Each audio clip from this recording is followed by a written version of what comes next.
السلام عليكم ورحمة الله وبركاته.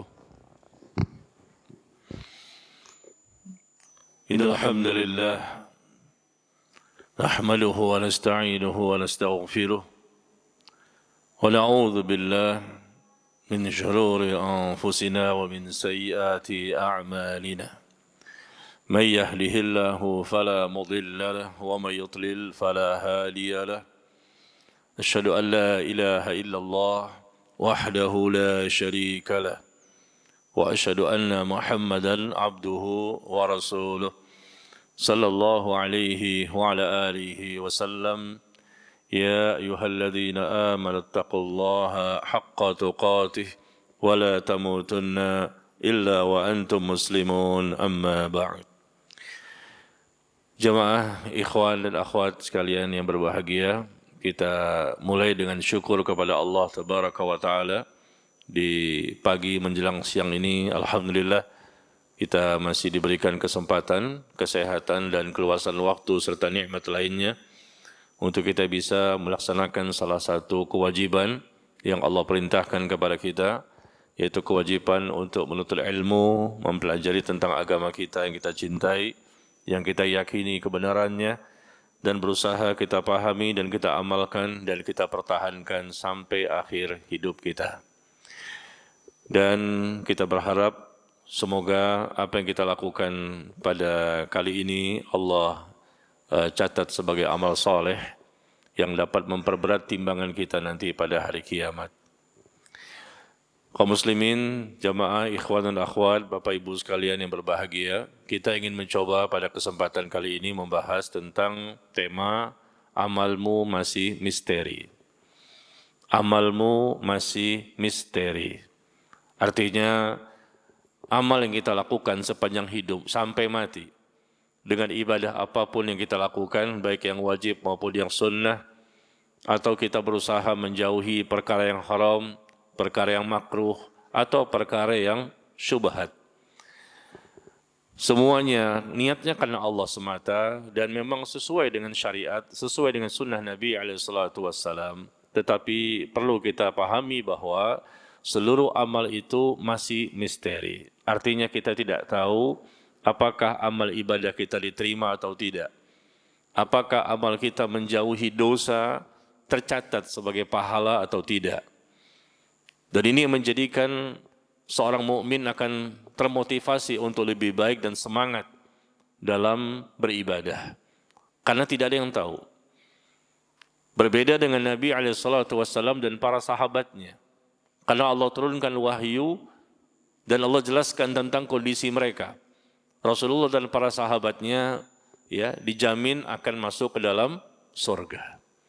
Banyak disebutkan hal seperti itu baik dalam Al-Quran maupun hadis. Bahkan Allah mengatakan bahwa mereka orang-orang bertakwa. Ya. Orang-orang bertakwa jelas orang-orang yang diterima amal kebaikannya. Innama yataqabbalullahu minal muttaqin. Sesungguhnya Allah itu hanya menerima amal yang dilakukan oleh orang-orang bertakwa saja. Tidak bertakwa tidak diterima. Karena orang yang tidak bertakwa berarti salah akidahnya, salah ibadahnya, dan akhlaknya pun tercelah. Adapun orang yang bertakwa dipastikan kalau Allah sudah mengatakan mereka bertakwa pasti benar imannya, pasti benar ilmunya dan benar amalnya. Artinya nilai plus yang dimiliki oleh mereka lebih banyak dibandingkan minus. Dosa mereka pasti sedikit. Subhanallah. Orang yang membawa kebenaran dan orang yang membenarkan kebenaran adalah orang yang bertakwa. Dan orang yang membawa kebenaran yaitu Rasulullah SAW. Dan orang yang membenarkan kebenaran yang Rasul bawa pada saat itu tidak ada orang lain selain para sahabat yang membenarkan. Dan kata Allah, mereka itulah orang-orang bertakwa. Allah sebutkan itu di surah Az-Zumar, surah ke-39 ayat yang ke-33. Ya, bahwa yang sudah jelas bertakwanya pasti diterima. Yang tidak bertakwa tidak diterima. Karena Allah juga menyebutkan di surah Al-Maidah ayat ke-27. Di Al-Maidah 27 Allah sebutkan bahwa Allah hanya menerima amal yang dilakukan oleh orang yang bertakwa saja. Yang tidak bertakwa tidak diterima. Yang sudah jelas bertakwanya Rasulullah dan para sahabat. Begitu juga Allah sudah menerima taubatnya. Ya, taubatnya Rasulullah dan para sahabat yang dosa mereka sedikit. Laqad tawallahu 'alan nabi wal muhajirin wal ansar alladzina taba'uhu fi sa'atil usrah. Allah sebutkan di surah At-Taubah. Di surah At-Taubah surah 9 ayat 117. At-Taubah 117. Allah sebutkan bahwa Allah telah menerima taubatnya Nabi sallallahu alaihi wasallam dan para sahabat, baik orang-orang muhajirin dan ansar. Yang mana sahabat ini telah mengikuti Rasulullah sallallahu alaihi wasallam dalam masa-masa yang sulit. Ya, kalimatnya Allah menerima taubat mereka. Di surah Az-Zumar tadi ayat ke-33 disebutkan mereka bertakwa. Di surah At-Taubah 117 disebutkan Allah menerima taubatnya Nabi dan para sahabatnya. Kalau taubatnya mereka diterima, ya kita tahu mereka manusia ya, bukan malaikat, tentunya memiliki kesalahan, pasti ada dosa.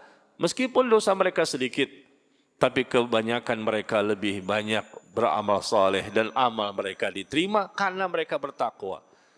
Dan kalaupun mereka pernah punya kesalahan, disebutkan di sini Allah terima taubatnya Nabi ya, dan orang-orang muhajirin dan ansar yang telah mengikuti Rasulullah dalam masa-masa yang sulit. Begitu banyak perjuangan mereka dan pengorbanan mereka. Nah, di sini ada kalimat Allah menerima taubat. Berarti sudah jelas. Mereka orang yang terpilih, Allah terima amal solehnya, Allah terima ketakwaannya, Allah terima kebaikannya, Allah terima ketaatannya, Allah terima doanya, taubatnya, dan lain-lain. Subhanallah, amalnya sudah jelas, bukan lagi misteri.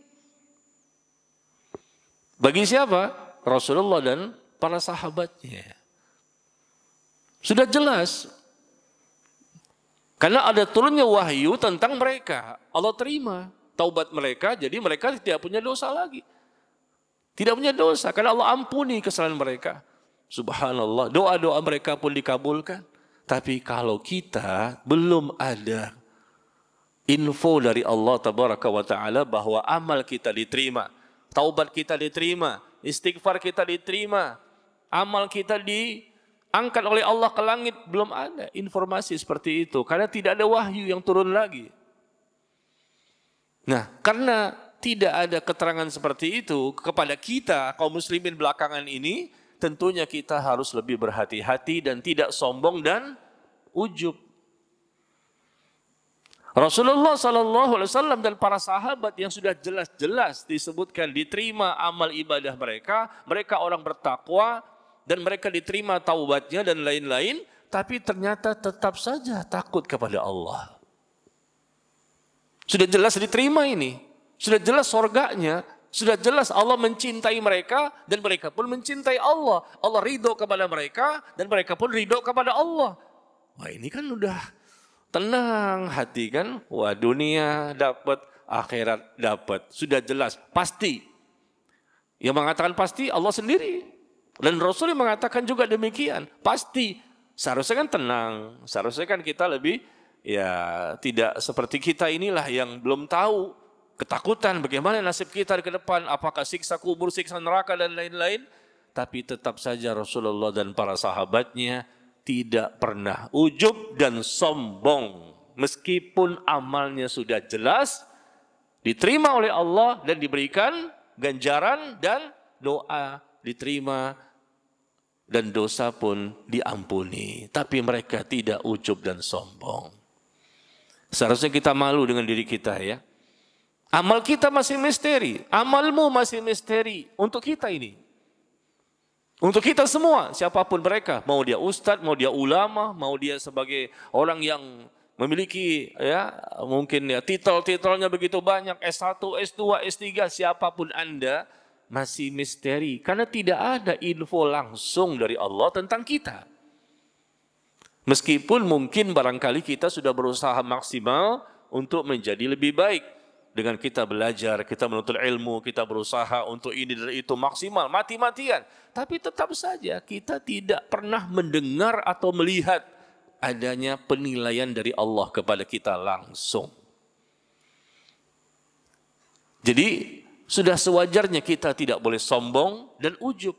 Meskipun kita alhamdulillah sudah banyak perubahan. Kita sudah berubah, kita sudah berhijrah, kita sudah bertaubat, kita sudah berusaha mengikuti cara beragama dengan benar, dengan mengikuti Rasulullah dan para sahabatnya. Alhamdulillah, kita bersyukur kepada Allah, dan ini nikmat yang tidak diberikan kepada sembarang muslim. Jangankan manusia secara umum, muslim saja tidak semuanya mendapatkan nikmat seperti ini, mampu dia memahami dan mengamalkan dengan cara beragama yang sesuai dengan apa yang Allah dan Rasulnya inginkan. Dengan mengikuti sunnah, ajaran yang murni, yang asli, yang telah dipahami dan diamalkan, dipraktekkan oleh Rasulullah SAW dan para sahabatnya. Ini merupakan nikmat yang luar biasa.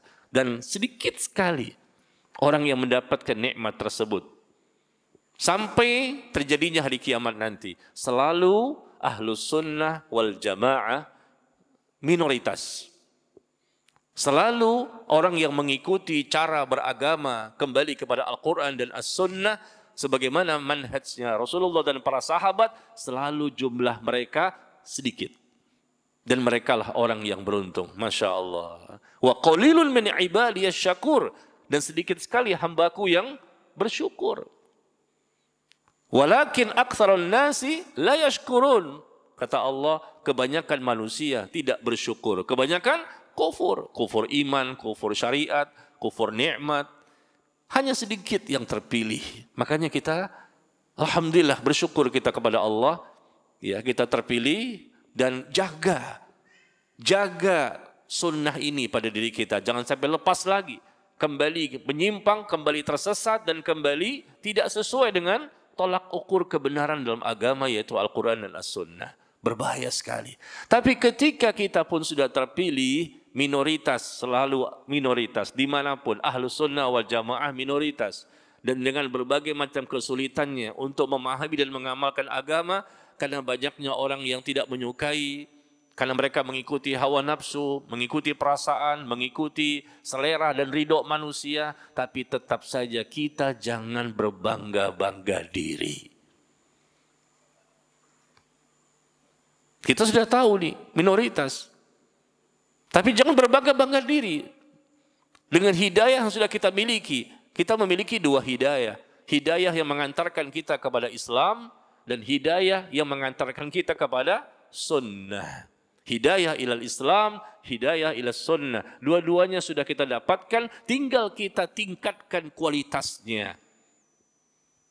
Dan kita syukuri. Bukan menjadi orang yang ujub dan sombong.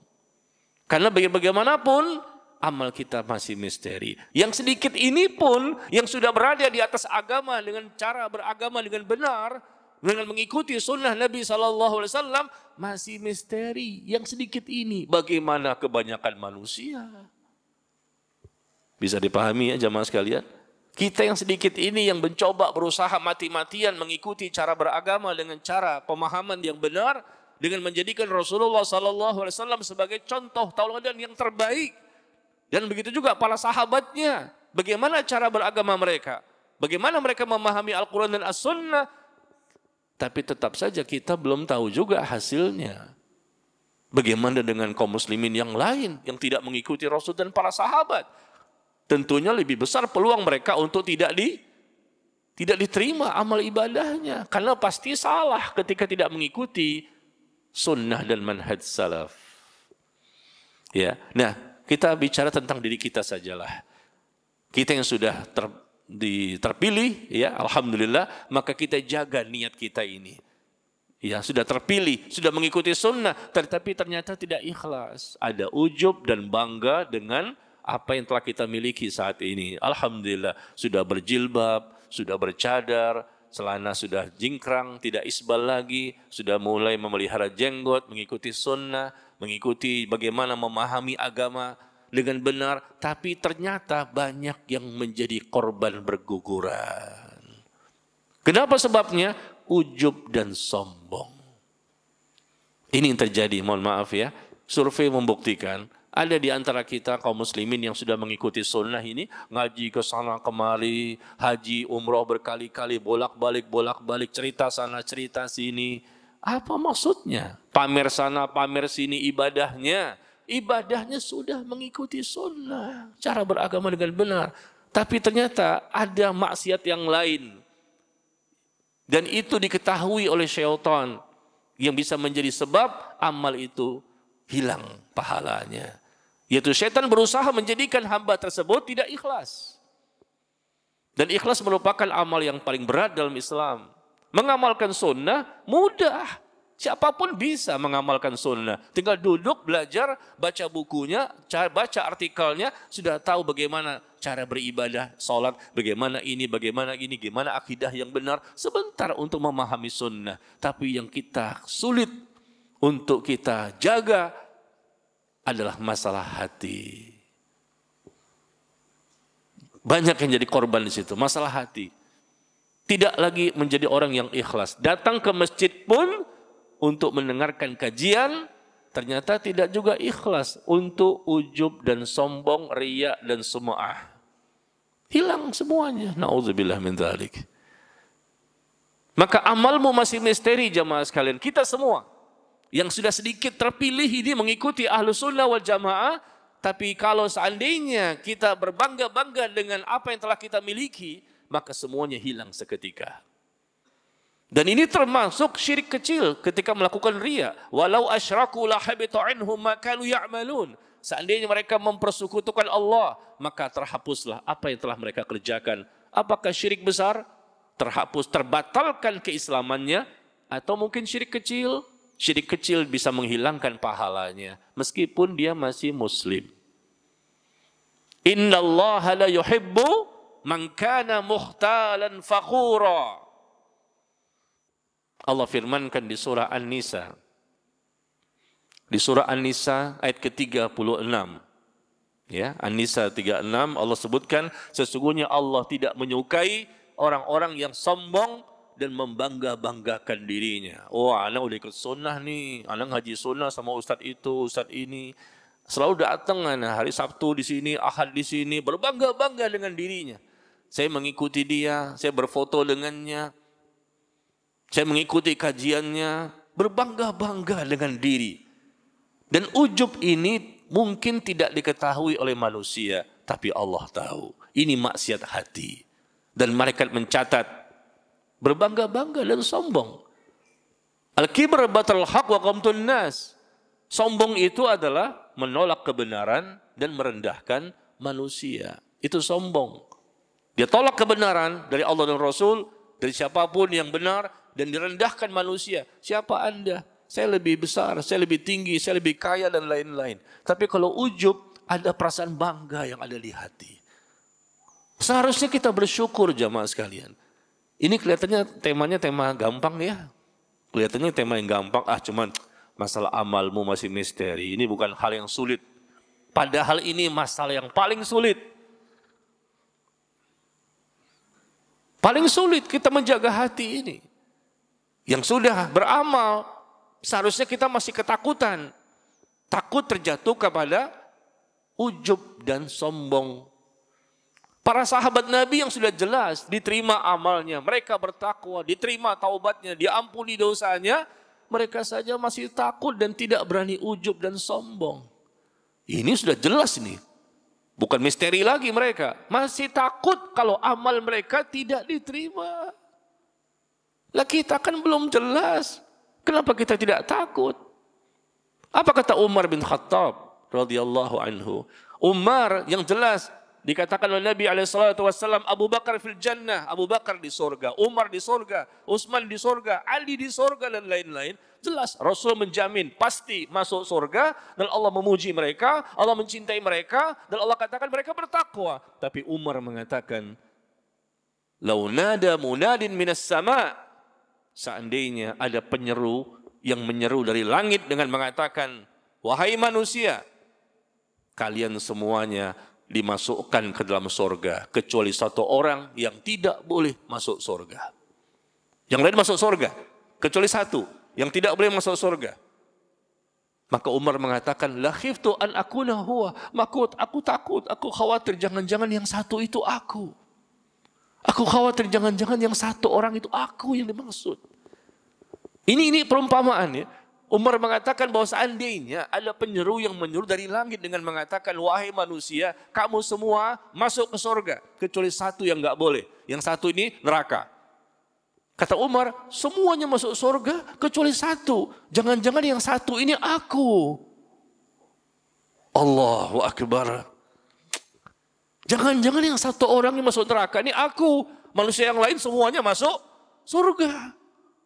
Masya Allah, padahal beliau sudah jelas diterima ibadahnya, Allah memujinya, Rasul mencintainya, diterima taubatnya, orang bertakwa, amalnya bukan lagi misteri, tapi lihat bagaimana dia takut jangan-jangan aku dimaksud yang akan nanti mendapatkan siksa. Abu Bakar ketika beliau sholat malam, kita baca dalam riwayat, beliau menangis dalam sholatnya, dan merengek, merintih, mengemis, meminta kepada Allah diselamatkan dari siksa kubur dan siksa neraka. Padahal sudah pasti selamat. Amalnya bukan lagi misteri. Kalau kita seperti itu wajar, karena kita belum tahu. Apalagi memang level kita beda. Iman, ilmu, amal kita sangat jauh dibandingkan mereka. Dan dosa kita pasti lebih banyak dibandingkan mereka. Jadi peluang untuk mendapatkan siksa kubur untuk kita, na'udzubillah, afwan ya, lebih besar sebetulnya. Kalau bukan karena rahmat Allah, kita nggak bisa selamat. Peluang untuk kita mendapatkan siksa neraka sebetulnya lebih besar. Untuk kita, karena level kita ini banyak lalainya, banyak lupanya, banyak mengikuti hawa nafsu, banyak mengikuti perasaan, logika dan selera manusia. Ingin supaya manusia ridho sama kita, kita mencari ridhonya mereka, bukan ridhonya Allah. Mohon maaf, inilah kita sepanjang tahun ini, puluhan tahun menjadi muslim, sampai sekarang usia kita. Coba kita evaluasi. Ternyata keburukan lebih banyak dibandingkan kebaikan. Benar? Keburukan lebih banyak dibandingkan kebaikan. Kita akui, jangan sombong. Oh saya tidak ustadz, mungkin ustadz yang begitu. Ya Allah, siapa antum? Antum sahabat Rasul? Kalau antum sahabat Rasul, boleh antum berbicara seperti itu. Tapi kita ini semuanya sama, pendosa semua. Amal kita masih misteri. Tidak ada yang tahu, meskipun mungkin sudah bangun malam setiap hari, salat tahajud, sudah berpuasa sunnah Senin Kemis, barangkali sering bersedekah sana, bersedekah sini, berbakti sama orang tua, banyak membantu kaum muslimin. Kita pun memiliki akhlak yang mulia. Kita sudah mengetahui bagaimana cara akidah yang benar, ibadah dan lain-lain. Alhamdulillah. Tapi tetap tidak boleh sombong dan ujub. Karena itu bisa menggugurkan semua amal soleh kita. Innallaha la yuhibbu man kana mukhtalan faqura. Allah berfirman di surah An-Nisa tadi ayat ke-36 bahwa Allah tidak menyukai orang-orang yang sombong dan membangga-banggakan dirinya. Maka benarlah perkataan dari Sa'id bin Jubair. Sa'id bin Jubair rahimahullah, beliau pernah mengatakan bahwa ada seorang hamba yang dia beramal kebaikan, ketaatan begitu banyak, tapi justru dia masuk neraka. Sa'id bin Jubair mengatakan demikian. Ini seorang tabi'in. Ada seorang hamba dia melakukan berbagai macam kebaikan, tapi Allah masukkan dia ke neraka. Dan ada juga seorang hamba yang dia beramal kejelekan, kejahatan, kemaksiatan, tapi justru dia masuk surga. Kok bisa? Yang satu melakukan kebaikan, Allah masukkan dia ke neraka. Yang satu melakukan keburukan, Allah masukkan dia ke surga. Apa sebabnya? Tadi yang beramal kebaikan itu, dia ternyata merasa ujub. Dia merasa ujub, bangga dengan amalnya, berbangga-bangga diri. Sehingga dengan itu mengakibatkan Allah pun masukkan dia ke neraka. Berbangga diri, ujub ini dahsyat, ada di hati. Sebagaimana iblis, ujub. Ana khairin minhu, aku lebih baik dibandingkan Adam. Engkau ciptakan Adam dari tanah, sedangkan aku engkau ciptakan dari api. Dia ujub dengan proses penciptaannya, fisiknya, proses penciptaannya. Dia lupa bahwa bukan itu yang menentukan derajat yang tinggi di sisi Allah. Cantiknya seseorang, tingginya seseorang, kayanya seseorang, sehatnya seseorang, suksesnya dunia seseorang. Bukan itu yang menentukan. Di dunia mungkin Anda diangkat oleh manusia, kedudukan, jabatan, dengan kekayaan dan kesehatan dan kesuksesan. Mungkin manusia banyak mengangkat Anda, tapi di sisi Allah itu tidak ada artinya. Yang Allah nilai adalah hatimu dan amalmu. Inna Allah la yanzuru ila suwarikum wa amwalikum, walakinna Allah yanzuru ila qulubikum wa a'malikum. Kata Nabi SAW, jamaah sekalian, dengarkan ya, Rasul bersabda sallallahu alaihi wasallam, sesungguhnya Allah tidak melihat kepada rupamu dan hartamu. Allah tidak melihat kepada rupamu dan hartamu. Engkau tinggi, pendek, hitam, putih, jelek, cantik, ganteng, atau yang lainnya. Allah enggak lihat. Allah yang jadikan itu semuanya. Dan Allah pun tidak melihat kepada hartamu. Karena harta itu pun juga pemberian dari Allah.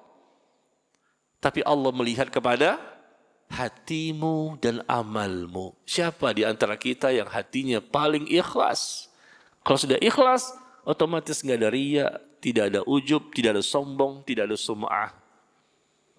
Siapa yang paling berjuang untuk bisa mendapatkan keikhlasan? Itulah yang mendapatkan nilai tertinggi. Artinya setelah dia mengikuti sunnah, cara beragama dengan benar, niatnya dijaga. Allah katakan hatimu dan amalmu. Hati dulu yang Allah lihat, baru amal kita. Kita belajar hadis, silakan. Ada guru di sini yang mengajarkan ya akidah, tauhid. Buku kitab tauhid selesai, Masya Allah. Akidah Ahlus Sunnah wal Jamaah selesai, Masya Allah. Kita belajar tentang apa? Fikih, Bulughul Maram. Kita belajar tentang apa? Ya, tentang masalah fikih, hadis, akidah, tafsir Al-Quran dan lain-lain.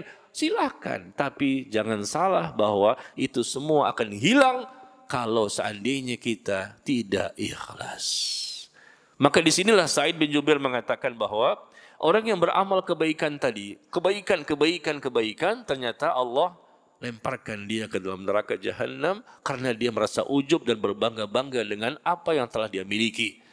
Adapun orang yang melakukan dosa dan kemaksiatan tadi, begitu banyak kejelekannya, ternyata kemudian setelah itu dia senantiasa takut kepada Allah akan dosa yang pernah dia lakukan. Memang dia pendosa, dosanya lebih banyak dibandingkan yang satu lagi. Tapi dia setelah itu takut dengan dosa tersebut dan segera dia iringi dengan taubat lagi, taubat nasuha, taubat lagi. Dia berusaha terus memperbaiki dirinya.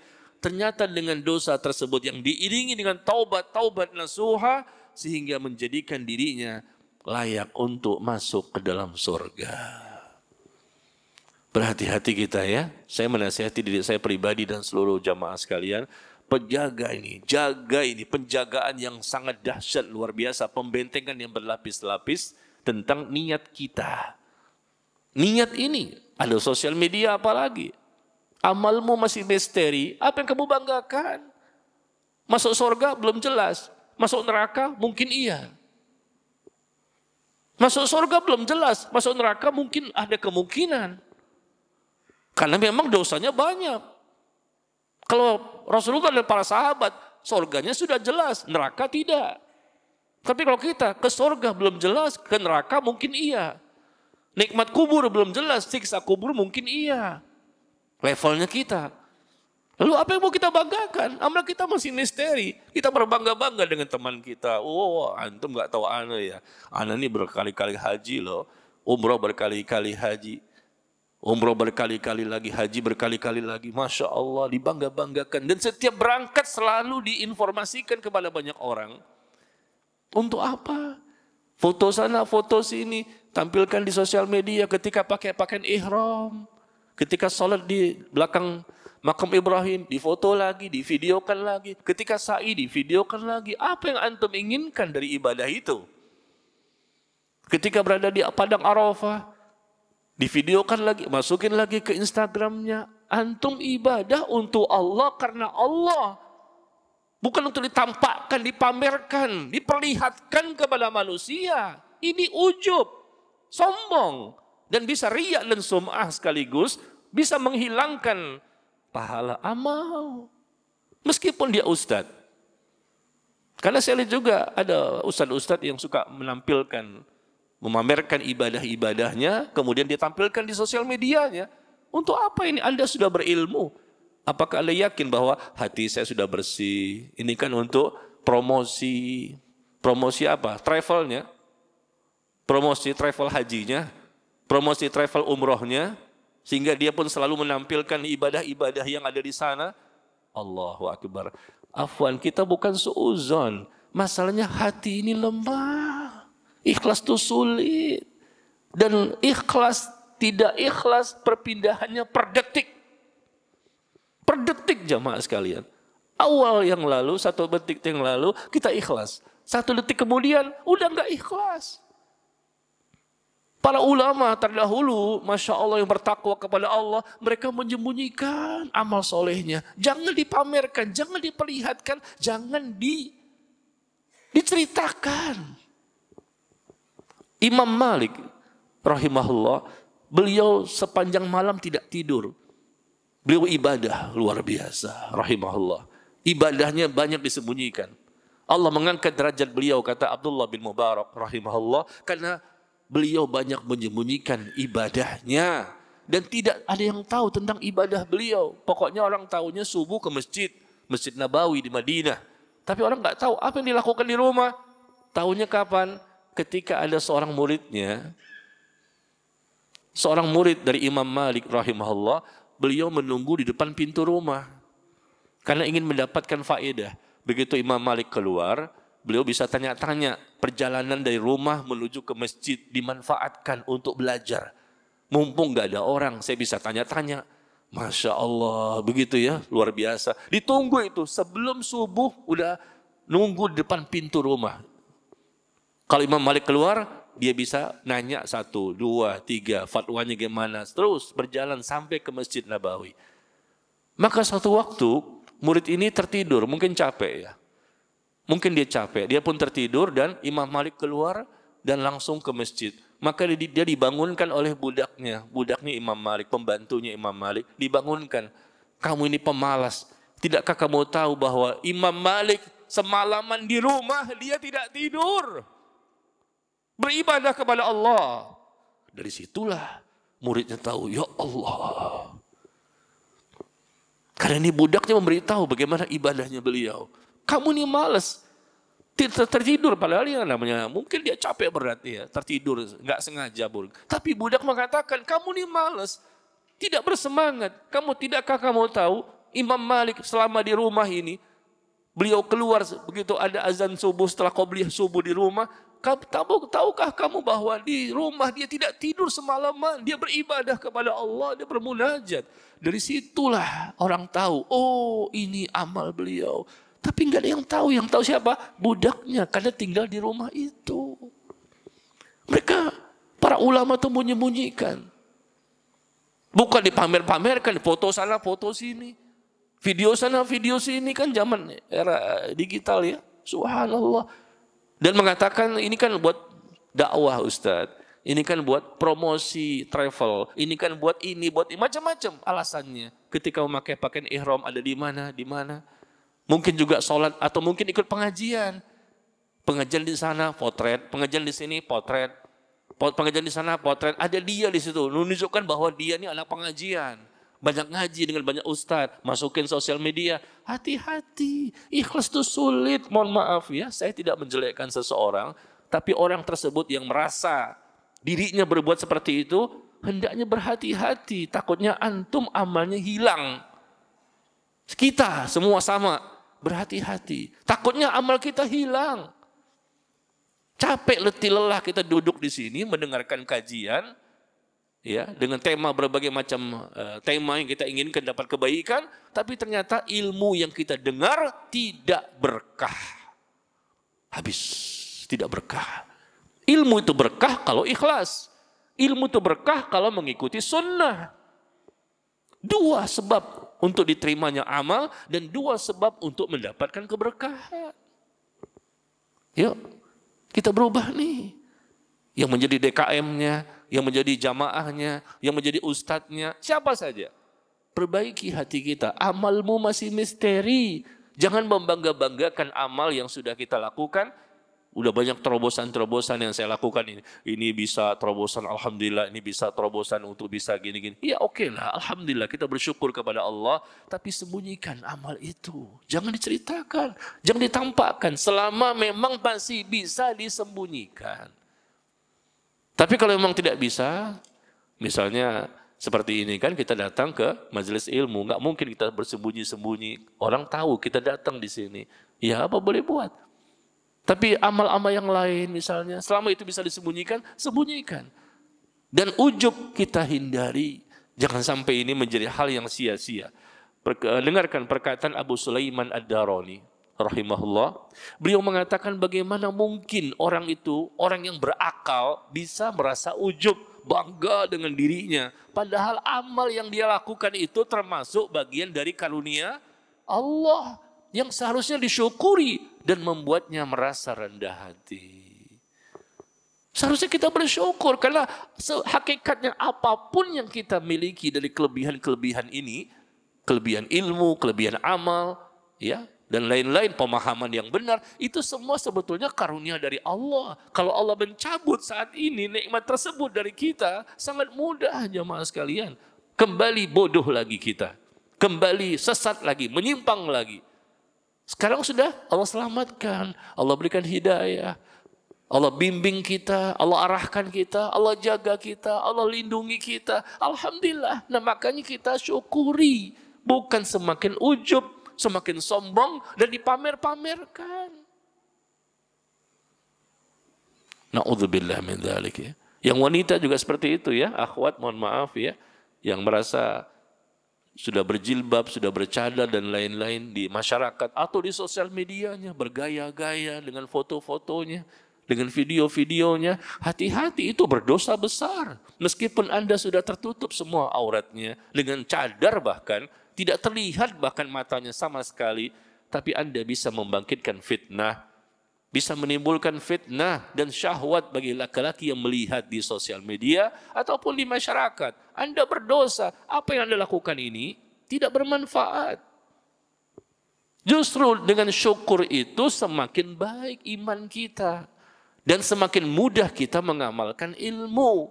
Bukan berbangga-bangga dengan ilmu yang telah kita miliki. Makanya Abdullah bin Aun rahimahullah berkata, janganlah kalian tertipu dengan banyaknya amal ibadahmu. Karena sesungguhnya engkau tidak mengetahui apakah amal itu diterima atau tidak. Dan jangan pernah merasa aman dari dosa-dosamu. Karena sesungguhnya engkau tidak mengetahui apakah dosamu telah diampuni atau tidak. Sesungguhnya semua amalmu masih misteri. Itu kata Abdullah bin Aun rahimahullah. Bagaimana kita bisa berbangga? Amal kita nggak tahu diterima atau tidak. Dosa kita pun diampuni atau tidak, kita pun tidak tahu. Lalu bagaimana kita bisa berbangga-bangga? Karena amal kita masih misteri. Maka orang yang paling bodoh di muka bumi ini adalah orang yang tertipu. Dia sudah beramal, tapi amalnya sia-sia. Tidak bermanfaat karena ternyata amal itu hilang begitu saja. Wa qadimna ila ma 'amilu min 'amalin faja'alnahu haba'an mansura. Dan kami akan tampakkan, kami perlihatkan nanti amal ibadah yang pernah mereka lakukan selama di dunia. Amal ibadah apa yang pernah mereka lakukan? Amal kebaikan apa yang pernah mereka kerjakan? Amal ketaatan apa yang pernah mereka dakwahkan? Tapi nanti di akhirat kata Allah, kami jadikan semua itu bagaikan debu yang berterbangan. Bagaikan debu yang berterbangan, gak manfaat. Karena tidak ikhlas. Dia hanya menginginkan pujian manusia, pujian manusia. Manusia, wah kamu nih hebat ya, kamu nih hebat. Bukan lagi ujub, bahkan ditampakkan kepada manusia. Keinginan untuk dipuji oleh manusia. Afwan, Bapak Ibu, ikhwan akhwat. Jangan ingin pujian manusia, itu nggak manfaat. Manusia memuji, jangan kita merasa bangga. Manusia mencela, jangan kita merasa sedih. Hidup kita ini untuk Allah, bukan untuk manusia. Sekali lagi ya, Manusia memuji kita, jangan bangga-bangga. Justru kita takut dengan pujian tersebut bisa mengotori hati. Dan ketika manusia mencela kita, jangan bersedih, jangan takut. Kenapa? Karena dia bukan orang yang menyelamatkan kita. Selama kita sudah benar sesuai sunnah, ya, kita tidak butuh pujian manusia. Dan kalau celaan mereka kepada kita, maka bersabarlah kita menghadapi celaan tersebut yang kita khawatirkan kalau Allah yang mencela kita. Yang kita khawatirkan kalau Allah tidak memuji kita. Tapi kalau ada orang menginginkan dunia dari amalnya, padahal amalnya masih misteri saja sombong. Bagaimana kalau andai kata Allah turunkan ayat, kamu diterima amalnya, kamu jelas surganya. Masih misteri aja sombong, masih misteri aja ujub, masih misteri aja sum'ah, masih misteri aja masih riya, masih misteri aja masih tidak ikhlas. Ya Allah, hati antum ini terbuat dari apa? Keras sekali. Dan bisa jadi udah mati, dikunci mati oleh Allah. Tapi dia menginginkan dunia, pujian-pujian, harta dan lain-lain dikasih enggak? Allah bisa jadi memberikan kepadanya. Dia menginginkan dunia, pujian, kekayaan, ujub, bangga, dan lain-lain, pamer. Bisa jadi Allah berikan kepada dia sesuai dengan apa yang Allah inginkan. Tapi nanti di akhirat dia tidak mendapatkan apa-apa. Dan dia akan termasuk orang yang terusir dan tercelah. Apa kata Allah? Allah berfirman di surah Al-Isra, surah ke-17, ayat yang ke-18. Surah ke-17, ayat yang ke-18 Allah berfirman, Man kana yuridul ajilah, Man kana yuridul ajilah, ajjalna lahu fiha ma nasha'u liman nurid. Ajjalna lahu fiha ma nasha'u liman nurid, thumma ja'alna lahu jahannam yaslaha madhmuman madhura. Barang siapa yang menginginkan kehidupan dunia, kata Allah, menginginkan kehidupan yang sekarang, adanya pujian-pujian dari manusia, berbangga-bangga dengan amal-amalnya, dia sikap sombong, tidak ikhlas dan lain-lain. Dia menginginkan saat ini dari manusia, dari dunia, bukan akhirat yang dia inginkan. Maka apa terjadi? Ajalna, kami berikan, kata Allah, kami segerakan apa yang mereka inginkan itu kepada orang yang kami kehendaki. Lihat, Allah katakan, bisa jadi Allah berikan. Dia inginkan dunia, pujian, kekayaan, kenikmatan, kesuksesan, kesehatan, dan lain-lain. Allah berikan. Karena tujuannya untuk dunia semata, tidak ada keikhlasan. Apa yang kami kehendaki kepada orang yang kami kehendaki. Kemudian, thumma ja'alna lahu jahannam. Kemudian di akhirat kami siapkan bagi orang tersebut neraka jahannam. Dan dia akan masuk ke dalamnya dalam kondisi tercela dan terusir. Allahu Akbar. Jamaah sekalian, hati-hati ya. Saya sekali lagi menasihati diri saya dan semuanya. Kita lihatlah sejarah bagaimana para sahabat, para tabi'in dan generasi berikutnya, mereka orang-orang yang sangat-sangat berusaha menjaga hatinya. Dan perbuatan yang paling banyak diamalkan oleh Rasulullah dan para sahabat apa? Bukan sholat, bukan puasa, bukan haji dan umrah, bukan membayar zakat. Amal ibadah yang paling banyak dilakukan oleh Rasulullah dan para sahabat sepanjang hidupnya, kata Imam Ibnu Rajab rahimahullah, adalah amal mereka berusaha menjaga hatinya. Kata Imam Ibnu Rajab seperti itu. Mereka berusaha menjaga hatinya. Berusaha agar hati senantiasa bersih. Qalbun salim. Mereka berusaha memiliki hati yang bersih, yang selalu bertautkan dengan ingat kepada Allah dan menyebut Allah. Hati yang selalu berpasrah kepada Allah, senantiasa ikhlas kepada Allah, bertawakal kepada Allah, tidak pernah putus asa dari rahmat Allah dan tidak pernah putus harapan dari ampunan Allah. Itu perbuatan yang paling banyak, kata Imam Ibnu Rajab rahimahullah, yang dilakukan oleh Rasulullah dan para sahabatnya. Makanya Al-Imam Al-Utsaimin, Syekh Muhammad bin Saleh Al-Utsaimin rahimahullah mengatakan bahwa annal insan, sesungguhnya seorang manusia tidak pantas untuk merasa kagum dengan amal perbuatannya. Sebesar apapun yang telah ia lakukan dari kebaikan-kebaikan, jangan ia kagum dengannya Karena amal ibadah itu yang kamu lakukan sangat sedikit. Meskipun banyak, terhitungnya sedikit. Kalau mau dibandingkan dengan hak-haknya Allah Azza wa Jalla yang harus kamu tunaikan. Amal sudah banyak, terhitung sedikit. Nggak ada apa-apanya dibandingkan hak-hak Allah yang mesti ditunaikan. Apalagi dibandingkan dengan dosa-dosa. Sebanyak apapun amal kita, banyak Masya Allah, luar biasa. Ikhlas mungkin, dan mengikuti sunnah mungkin, Alhamdulillah. Tapi kalau mau dibandingkan dengan dosa kita, nggak bisa dibandingkan. Tetap dosa kita lebih banyak. Ya, tetap dosa masih banyak dosa kita ini. Ini mesti kita ingat selalu. Makanya ada perkataan dari Sahal At-Tustari. Sahal At-Tustari rahimahullah berkata bahwa dunia, ya, dunia ini semuanya adalah kebodohan.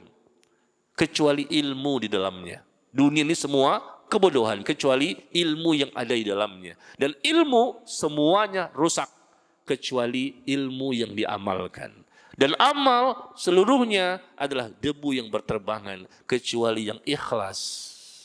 Sekali lagi saya ulangi, perkataan yang bagus sekali ya. Dunia ini semuanya kebodohan kecuali ilmu yang ada di dalamnya. Dan ilmu semuanya rusak adalah kerusakan kecuali yang diamalkan. Dan amal seluruhnya adalah debu yang berterbangan kecuali yang ikhlas. Dan ikhlas pada amal itu adalah, kata beliau, engkau senantiasa merasa khawatir dan takut terhadap amalmu sampai engkau mengetahui dengan pasti apakah amal diterima atau tidak. Ikhlas itu adalah engkau senantiasa merasa khawatir terhadap amalmu. Khawatir diterima atau tidak, karena masih misteri. Khawatir terhadap amal itu diterima atau tidak, sampai engkau mengetahui dengan pasti apakah amal diterima atau tidak. Kapan kita bisa mengetahuinya? Nanti di akhirat. Baru kita bisa tahu, oh ternyata amal saya diterima.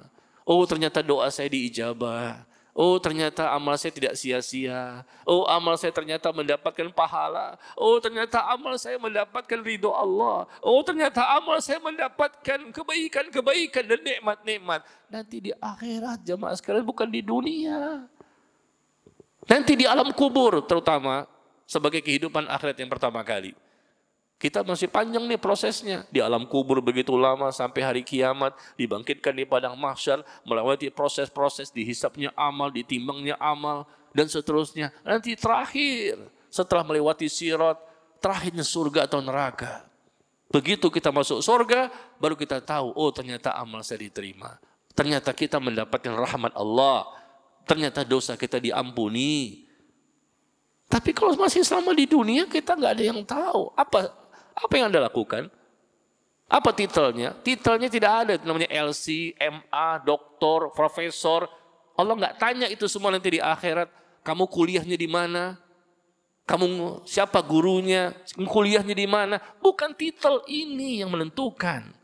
Yang menentukan adalah keikhlasan kita dan amal kita sesuai syariat. Meskipun kita nggak terkenal, nggak masalah.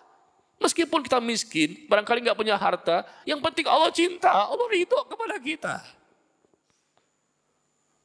Nggak masalah nggak terkenal, nggak masalah nggak populer, nggak masalah kita tidak memiliki kekayaan yang luar biasa.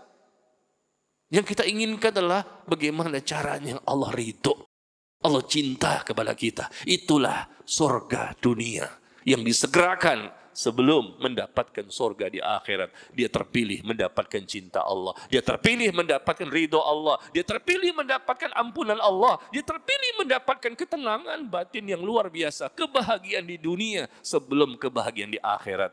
Ketenangan yang luar biasa itu adalah surga dunia.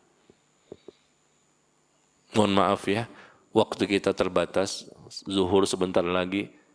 Maka tidak bisa saya berpanjang lebar menjelaskan tema ini. Maka saya sisakan waktu untuk bersoal jawab. Ya.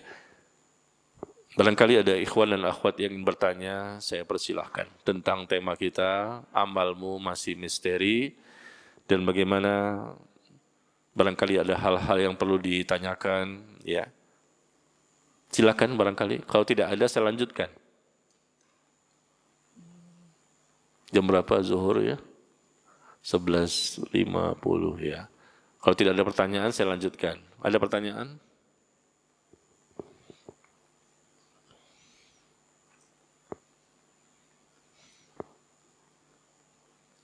Ya, sambil menunggu pertanyaan kita lihat ya. Bagaimana perkataan dari Yahya bin Ma'in. Yahya bin Ma'in ini seorang imam, pakar hadis, muridnya atau teman dari Al-Imam Ahmad bin Hanbal. Masya Allah ya, sesama imam. Beliau hafal ratusan ribu hadis. Imam Ahmad bin Hanbal dapat menghafal 1 juta hadis. Beliau Imam Yahya bin Ma'in menghafal ratusan ribu hadis. Apa ya yang beliau katakan? Beliau mengatakan, aku tidak pernah melihat orang seperti Ahmad bin Hanbal. Ini ulama dengan ulama ya, bukan orang awam ya. Aku tidak pernah melihat orang seperti Ahmad bin Hanbal. Mereka bersahabat. 50 tahun kami berteman dengannya. 50 tahun berteman. Imam Ahmad dengan Imam Yahya bin Ma'in.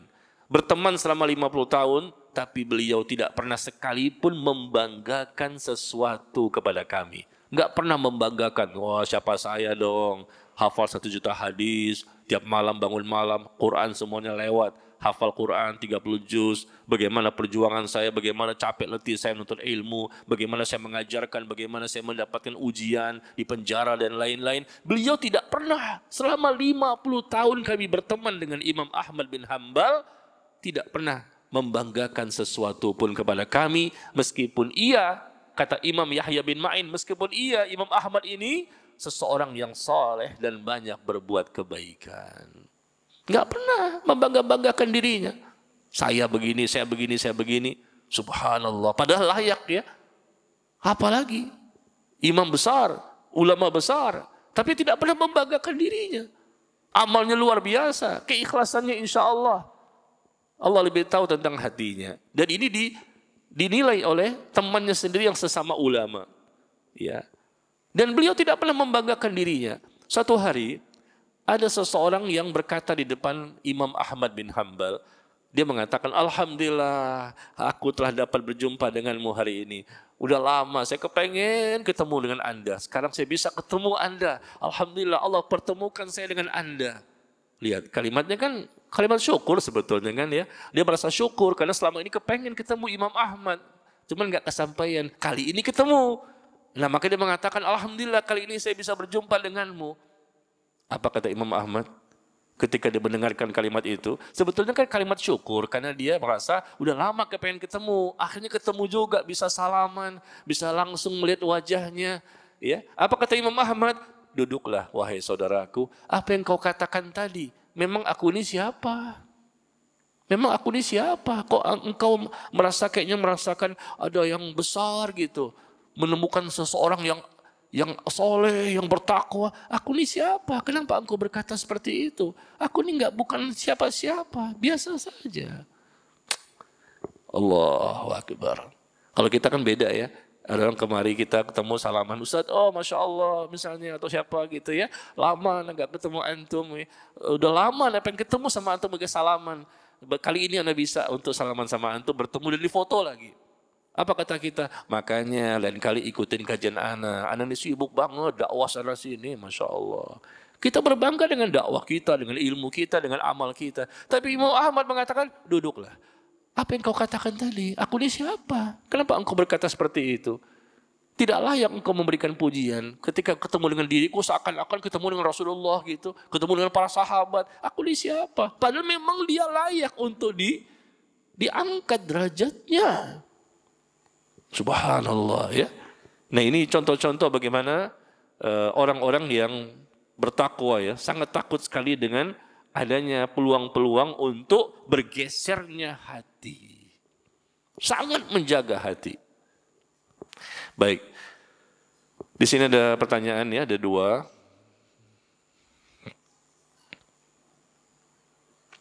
Yang pertama, bagaimana kita melakukan taubat nasuha ya Ustadz? Bagaimana cara bertaubat dengan taubat nasuha? Ada 8 cara. 8 cara, dan ini sebetulnya sudah pernah saya sampaikan pada pertemuan yang lalu ya. Barangkali yang bertanya ini baru hadir. Antum silakan lihat di Telegram Ana saja. Ana punya Telegram, ya, Najmi Umar Bakar. Di Telegram itu ada ratusan artikel, ya, Telegram pribadi ya, Najmi Umar Bakar. Dan di Telegram itu ada artikel yang berjudul salah satunya 8 syarat bertaubat nasuha. 8 syarat bertaubat nasuha. Baca artikel itu di Telegram Ana, dan di situ Ana jelaskan lebih rinci, detail tentang syarat-syarat tersebut. Melakukan taubat nasuha, itulah terpenuhinya 8 syarat.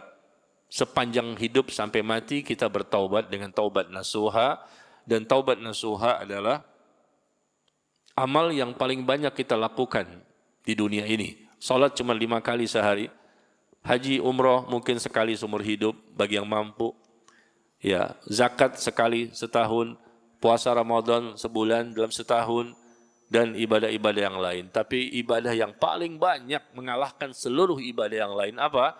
Taubat nasuha. Pagi, siang, sore, malam, setiap hari, setiap detik, setiap desahan nafas kita itu bertaubat. Itu ibadah yang paling banyak.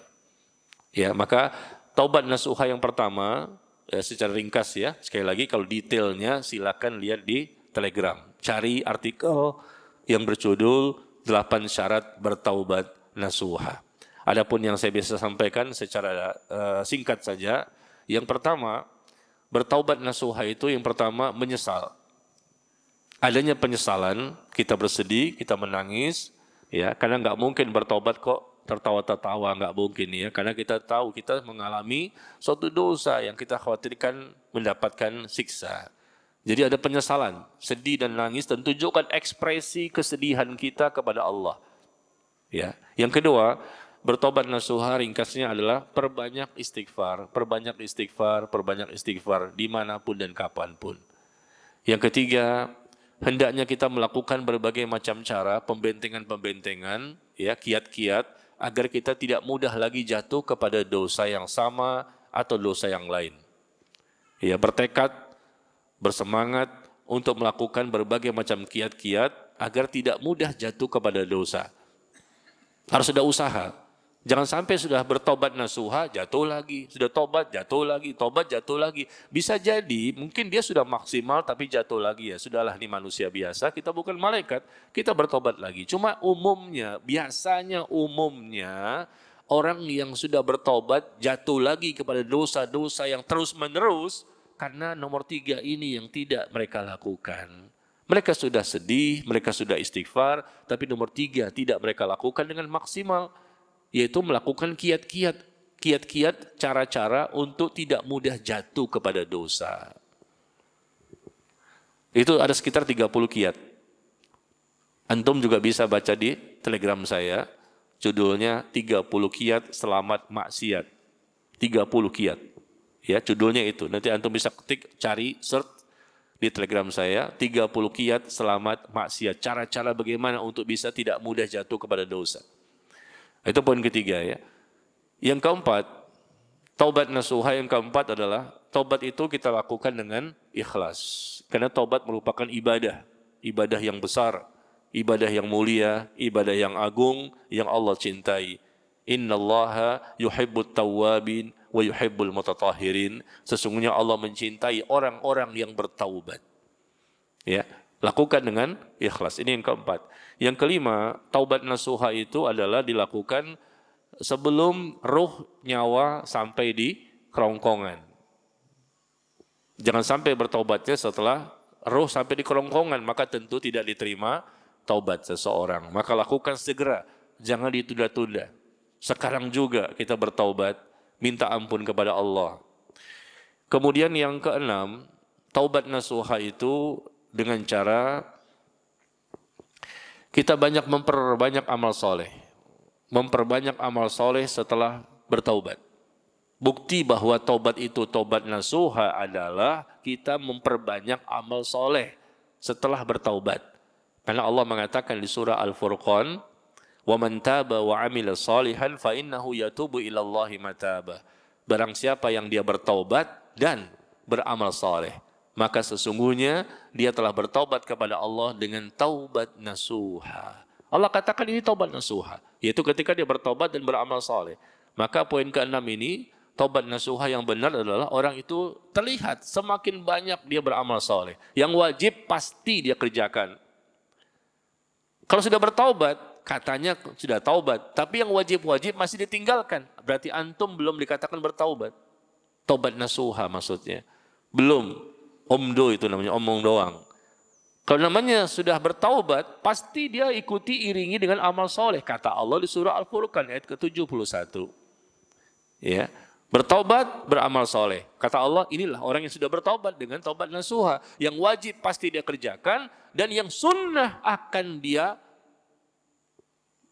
amalkan. Dia berlomba-lomba untuk mengamalkan ibadah-ibadah yang sunnah. Yang wajib tidak mungkin dia tinggalkan. Itu ciri khas orang yang taubatnya nasuha. Katanya sudah taubat nasuha, masih terbuka auratnya. Ya belum taubat nasuha itu. Saya sudah taubat istighfar. Istighfarnya mana buktinya? Masih terbuka aurat. Anda belum taubat nasuha. Taubat yang Allah terima itu taubat nasuha. Bukan sembarang taubat. Yang akan menggugurkan semua dosa. Kalau betul-betul taubat nasuha, tutup aurat. Ngaji yang benar. Lakukan semua kewajiban-kewajiban sebagai seorang suami, sebagai istri, sebagai anak, sebagai orang tua, dan lain-lain. Semua kewajiban dikerjakan. Dipahami dengan benar. Lalu kemudian memperbanyak ibadah sunnah. Ini poin ke-6 ya. Yang ke-7, taubat nasuha itu, yang ke-7 adalah segeralah kita untuk mengklarifikasi. Andai kata kita pernah menyampaikan sesuatu yang salah kepada orang lain. Segera klarifikasi. Kita perbaiki, kita klarifikasi dan kita jelaskan. Contohnya begini, antum barangkali pernah menyampaikan info yang salah kepada orang lain, maka segera dikasih tahu lagi ke orang tersebut. Mohon maaf ya, kemarin saya kasih info ternyata salah, yang benar itu seperti ini. Maka segera kembali memberitahu kepada orang tersebut. Info yang benar, jangan dibiarkan. Apalagi yang mendengarkan omongan kita ini ada 100 orang, 1000 orang. Misalnya seorang ustadz salah menyampaikan, misalnya, ya semua juga ada peluang-peluang untuk bisa salah ya. Maka ustadz itu nanti harus klarifikasi ulang pada pertemuan berikutnya, dia memberitahu kepada jamaah, mohon maaf, kemarin saya mengatakan seperti ini, ternyata setelah saya pelajari keliru, seharusnya seperti ini. Nah itu cara taubatnya, dia memberitahu kembali kepada jamaahnya, jangan mengikuti perkataan saya yang kemarin. Atau kita share artikel, ya.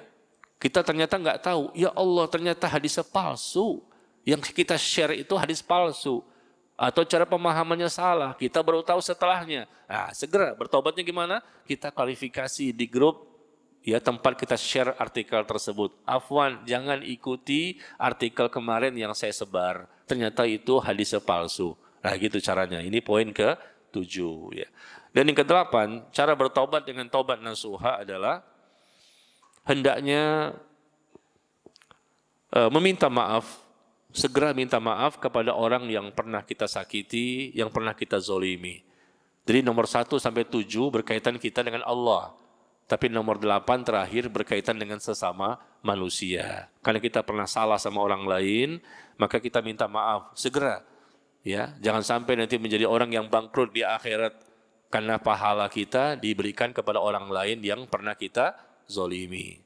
Jadi segera minta maaf, segera kita minta diikhlaskan, ya minta dihalalkan, dan mungkin kita pernah menzolimi dia, menyakiti dia dengan tulisan kita, dengan ucapan kita dan lain-lain. Mungkin pernah mengambil barang dia, ya maka kembalikan barang itu. Kalau memang barang itu masih ada, kembalikan. Itu cara bertaubat. Ambil uang negara, korupsi, menjadi koruptor, ditangkap oleh KPK, mungkin cuma 2 tahun, 5 tahun, 10 tahun, tapi duitnya masih bisa untuk 7 turunan. Taubatnya nggak diterima. Kenapa? Uangnya belum dikembalikan ke negara. Uang hasil korupsinya itu. Nah, jadi kembalikan. Ya, minta maaf kepada orang yang pernah kita sakiti, kita zolimi, dan kembalikan barang orang lain yang pernah diambil. Demikian ya, ini kurang lebih 8 cara bertaubat, dan antum silakan lihat detailnya, dalil-dalilnya di Telegram saya yang berjudul 8 syarat bertaubat nasuha. Yang kedua, bagaimana jika sudah berbuat baik kepada seseorang tapi dibalasnya dengan kejahatan? Bagaimana cara menjaga keikhlasan hati ini? Kadang masih lemah, mohon pencerahan ya. Ya sudahlah, yang penting kita sudah mengikuti prosedur. Kita sudah berbuat baik tapi dibalas dengan kejahatan. Itu namanya ujian. Bersabar saja. Memang hidup seperti itu. Antum nggak mungkin bisa mendapatkan semua orang baik sama antum, nggak mungkin. Rasulullah itu kurangnya apa sih? Rasulullah itu orang yang paling bertakwa, paling mulia. Ternyata yang tidak suka dengan Rasulullah banyak apa sedikit? Banyak. Bukan orang kafir saja, Muslim munafik. Gak suka dengan Rasulullah. Sampai hari ini, Islam liberal, atau Syiah, atau Ahmadiyah, dan lain-lain penyimpangan. Ya, jadi biasa sajalah kita menyikapinya. Kalau kita sudah berbuat baik, sudah sesuai dengan syariat, kita ikhlas karena Allah, sesuai sunnah, ternyata dibalas sama orang lain dengan balasan yang jahat, buruk, ya sudah sabar, jangan dibalas perbuatan mereka dengan perbuatan yang jelek juga. Mereka berdosa, jangan sampai kita berbuat dosa. Idfa' billati hiya ahsan fa idzal ladzi bainaka wa bainahu aduwwatun ka'annahu waliyyun hamim. Ya, coba lihat di surah Fussilat. Di surah Fussilat itu ayat ke-34 kalau tidak salah ya. Kalau tidak salah 34 apa 35, saya lupa. 34 kalau tidak salah. 34 ya. Ketika itu Allah berfirman bahwa idfa' billati hiya ahsan. Tidaklah sama antara kebaikan dengan keburukan. Ya, tolaklah kejahatan, tolaklah keburukan dengan kebaikan. Dia berbuat jahat, kita lawan lagi dengan kebaikan. Dia berbuat buruk, kita lawan lagi dengan kebaikan. Jangan dibalas dengan keburukan. Dia salah, jangan sampai kita salah juga. Kata Allah, tolak. Cegah keburukan mereka dengan kebaikan-kebaikan kita. Dan nanti kamu akan lihat ternyata setelah itu, dia pun menjadi berubah dan akan menjadi temanmu yang setia. Itu cara kita merubah orang lain ya. Kita tanamkan kebaikan-kebaikan meskipun dia memusuhi kita, gak suka sama kita, berbuat lagi kepada dia. Mungkin dengan ucapan, dengan tulisan, dengan hadiah, dengan berbagai macam bingkisan atau yang lainnya. Mudah-mudahan kita doakan juga dia. Insya Allah dia berubah. Berubahnya dia dengan sebab kita itu lebih baik dibandingkan dunia dan seisinya. Ya, sabar, sabar dan sabar. Ini merupakan ujian yang pasti ada dan selalu ada. Karena itulah dunia yang pasti ada ujiannya. Wallahu ta'ala a'lam bis-shawab. Wa sallallahu ala nabiyyina Muhammad. Walhamdulillahi rabbil alamin. Subhanakallahumma wa bihamdika. Asyhadu an la ilaha illa anta astaghfiruka wa atubu ilaik. Wassalamualaikum warahmatullahi wabarakatuh.